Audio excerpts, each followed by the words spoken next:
Selamat pagi teman-teman, hari ini kita akan belajar tentang komunikasi dalam perilaku konsumen. Komunikasi itu alat yang unik ya, yang digunakan oleh pemasar untuk membujuk calon konsumen agar bertindak menurut cara yang diinginkan ya. Jadi misalnya agar konsumen mau melakukan pembelian, agar konsumen mau berlangganan dan sebagainya ya. Jadi komunikasi dari produsen ke konsumen itu fungsinya untuk membujuk ya. Di sini komunikasi terdiri dari beberapa bentuk ya. Jadi pemasar bisa menggunakan cara verbal, yaitu tulisan dan lisan, tertulis dan lisan ya, verbal, atau secara nonverbal. Jadi pakai visual, bisa gambar, bisa ilustrasi, demo, ekspresi wajah dan sebagainya.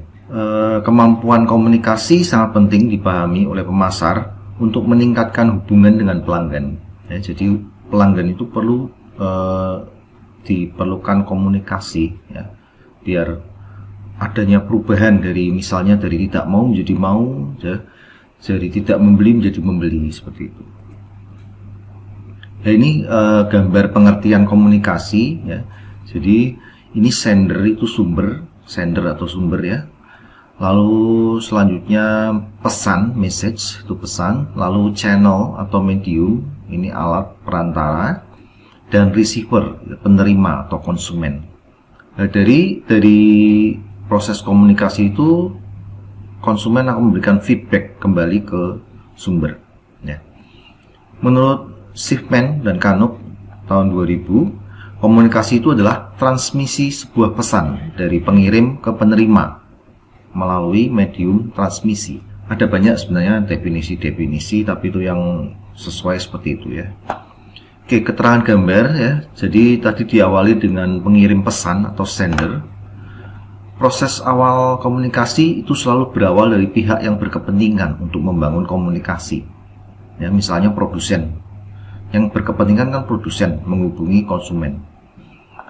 Ya, produsen membangun komunikasi karena ingin mempromosikan produknya agar dikenal dan dibeli oleh konsumen. Kalau tidak dipromosikan, konsumen tidak akan tahu dan tidak akan ada perubahan.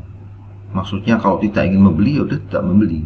Makanya perlu komunikasi untuk promosi. Sebaliknya, konsumen juga bisa memulai komunikasi. Ya, misalnya konsumen itu tertarik dengan produk. Konsumen yang mengawali, ya, misalnya ingin mendapatkan informasi produk yang ingin dibeli.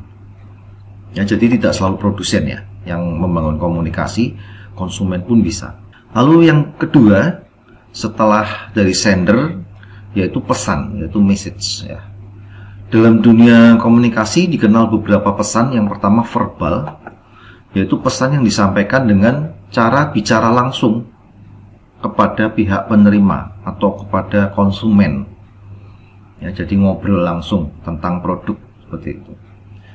Lalu yang kedua ada yang nonverbal ya, jadi disampaikan secara tidak langsung kepada penerima pesan. Misalnya bisa pakai brosur, spanduk, TV, radio, itu nonverbal ya, atau istilahnya visual ya. Sekarang trennya pakai flyer di Instagram seperti itu, atau di TikTok ya, itu nonverbal atau visual ya. Lalu ada yang kombinasi, ada yang verbal dan non-verbal digabung ya.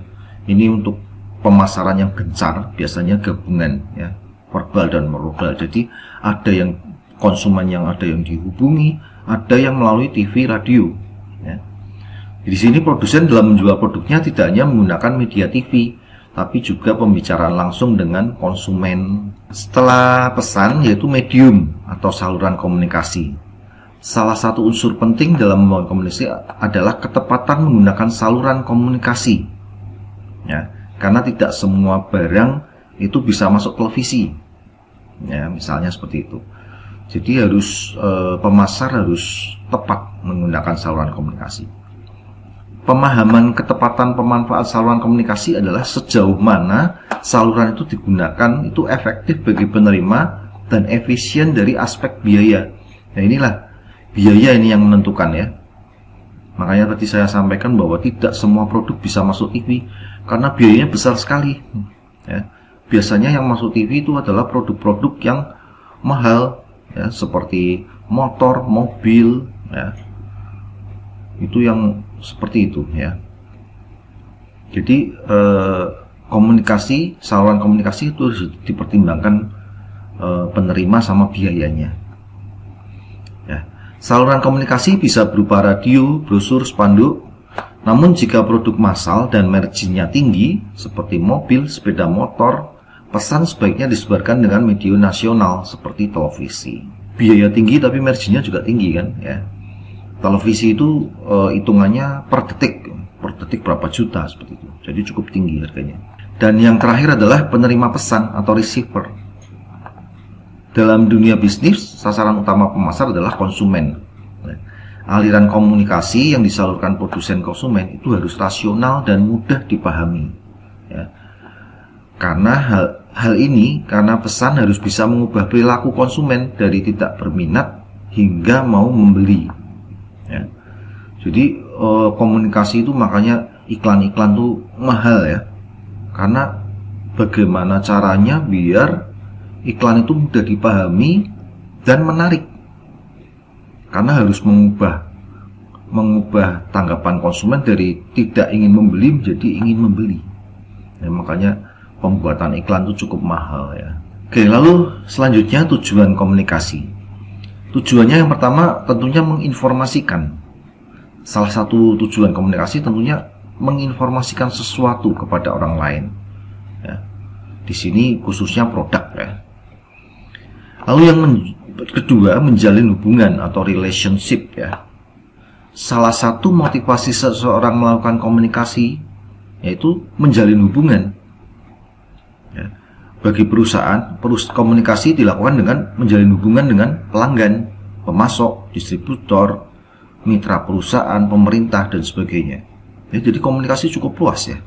Tidak hanya pelanggan saja, tapi pemasok ya perlu komunikasi, distributor, mitra, pemerintah, ya, untuk semuanya untuk menjalin hubungan. Oke, lalu yang ketiga, untuk meyakinkan dan mengarahkan bertindak, ya. Produk yang muncul di iklan, baik elektronik maupun cetak, itu umumnya diarahkan untuk meyakinkan konsumen bahwa produk yang ditawarkan adalah produk yang baik dan berkualitas.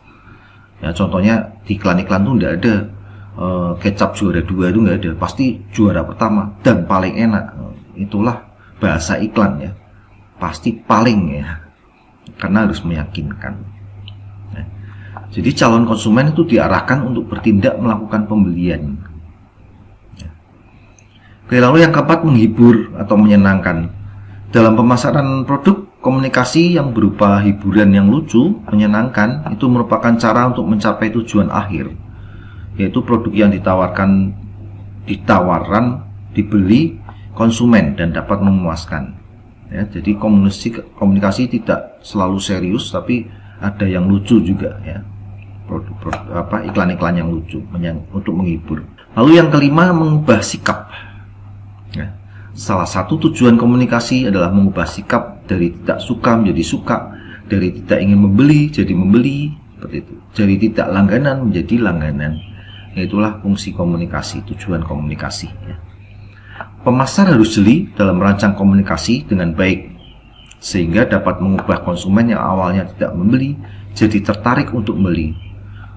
Lalu juga berusaha menjadi konsumen yang loyal. Loyal itu maksudnya tidak terpengaruh oleh merek yang lain, ya, mereknya cuma itu saja yang dibeli, ya. Jadi yang awalnya mengkonsumsi produk sebulan sekali menjadi seminggu sekali, ya, semakin banyak membelinya. Itu harapan dari pemasar. Oke, lalu prinsip komunikasi. Yang pertama, setiap perilaku mempunyai potensi komunikasi, ya. Jadi setiap orang punya potensi untuk berkomunikasi, baik verbal maupun non-verbal. Misalnya, ekspresi wajah pelanggan yang tersenyum dimaknai puas, ya. Semua perilaku ini harus dipahami pemasar agar dapat memberikan yang terbaik untuk pelanggan. Lalu yang kedua, komunikasi adalah paket isyarat secara konsisten. Nah, bagi pemasar dituntut untuk memberi pemahaman pada pegawai frontliner untuk memaknai bentuk paket isyarat pelanggan. Frontliner itu dari garda depan, ya. Misalnya customer service atau yang menanggapi konsumen, ya, yang melayani konsumen, itu frontliner. Ya, misalnya jika ada pelanggan yang berbicara, itu harus diperhatikan. Jika mimik mukanya bersinar, bahasa tubuhnya santai, maka terlihat konsumen tersebut senang dengan pelayanan kita. Ya, jadi frontliner itu harus paham mimik muka, ya. Bagaimana pelanggan itu kan beda, mimik yang suka sama nggak suka atau marah itu beda-beda itu wajahnya, ya. Harus paham itu. Oke, lalu yang ketiga, komunikasi adalah proses penyesuaian. Komunikasi membutuhkan penyesuaian antara pengirim dan penerima, ya. Jika pelanggan memperlihatkan isyarat kecewa, pemasar akan memberikan reaksi yang sesuai dengan isyarat tersebut, ya. Jadi pemasar harus paham, ya. Jika misalnya wah ini kelihatan nggak puas nih, pemasar harus tahu bagaimana langsung menyesuaikan diri, bagaimana cara berkomunikasi, ya, untuk menenangkan pelanggan. Misalnya pelanggan emosi atau tidak kecewa, itu pemasar harus pandai-pandai melakukan komunikasi. Lalu yang keempat, komunikasi mencakup dimensi isi dan hubungan, ya. Yang dimaksud dimensi isi adalah isi pesan, sedangkan dimensi hubungan adalah jenis media yang digunakan untuk menyampaikan pesan. Ya. Misalnya iklan di internet itu tidak hanya bergantung pada isi pesan, namun juga artis yang memerankannya atau endorser, ya. Lalu tata letak huruf, ya, warna, tulisan dan sebagainya, itu isi dan hubungan, ya. Jadi tidak semudah itu membuat sebuah komunikasi berupa iklan, ya. Lalu yang kelima, komunikasi melibatkan transaksi simetris dan saling melengkapi, ya. Hubungan dua pihak akan saling bercermin pada perilaku lainnya dalam hubungan simetris. Jika beda perilaku akan saling melengkapi, ya. Oke, itu saja materi komunikasi yang pertama hari ini. Selamat ketemu di pertemuan selanjutnya. Selamat pagi.